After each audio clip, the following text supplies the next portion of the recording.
बात तो स्पष्ट है, विपक्ष के पास बोलने के लिए कोई मुद्दा नहीं और रणनीति भी इतनी खराब है कि जनता से जुड़े हुए मुद्दे भी नहीं उठाना चाहते, भारत के बढ़ते हुए कदमों के बारे में नहीं बोलना चाहते, ईयू इंडिया ट्रेड डील हो, यूएस इंडिया ट्रेड डील हो, उसके विषय में नहीं कहना चाहते।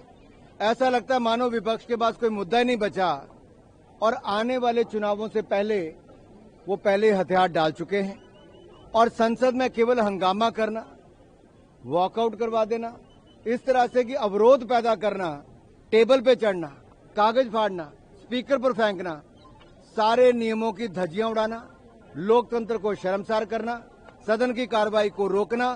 राहुल जी का और विपक्ष का केवल एक ही एजेंडा है, भारतीय लोकतंत्र को शर्मसार करो, सदन में कागज फाड़ो, स्पीकर पर फेंको और जो बाकी सांसद चुन के आए उनको जो बोलने का मौका है उसको छीन लो।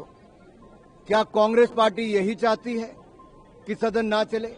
क्या कांग्रेस यही चाहती है कि जनता के जुड़े हुए मुद्दे हम ना उठा सकें?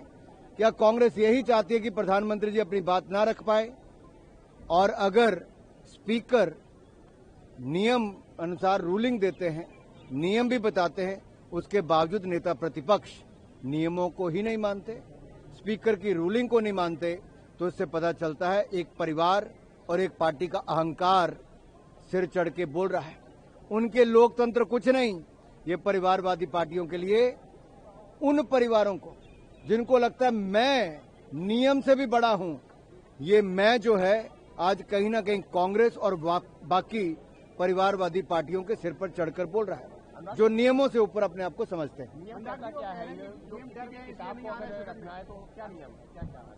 जब स्पीकर ने हाउस में कोई रूलिंग दे दी तो सबसे सुप्रीम वही है और स्पीकर के रूलिंग के ऊपर तो कुछ भी नहीं। अगर स्पीकर ने एक बार रूलिंग दे दी तो सदस्य का काम यह था कि वो वहां से थोड़ा आगे बढ़ते और अपने भाषण को शुरुआत करते, लेकिन उनका मकसद केवल एक हंगामा करना था, चर्चा में भाग लेना तो कभी था ही नहीं। देखिए, कुछ लोग ऐसे हैं, विशेष तौर पे कांग्रेस पार्टी, जब डोकलाम की घटना थी तब राहुल गांधी जी चीनी डिप्लोमेट के साथ बंद कमरे में क्या कर रहे थे देश को बताना चाहिए। कांग्रेस पार्टी ने राजीव गांधी फाउंडेशन के लिए कितना पैसा लिया, चाइना से लिया तो क्यों लिया, वो बताना चाहिए।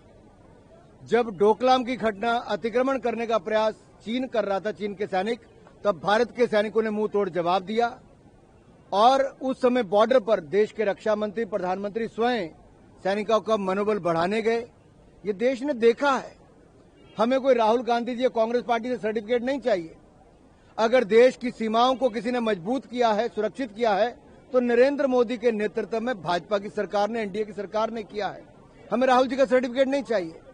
अगर दुनिया भर में भारत की अर्थव्यवस्था मजबूत हुई है, 10 में से चौथी बड़ी हुई है, तो मोदी जी के नेतृत्व में हुई, इसलिए हमें कांग्रेस का सर्टिफिकेट नहीं चाहिए।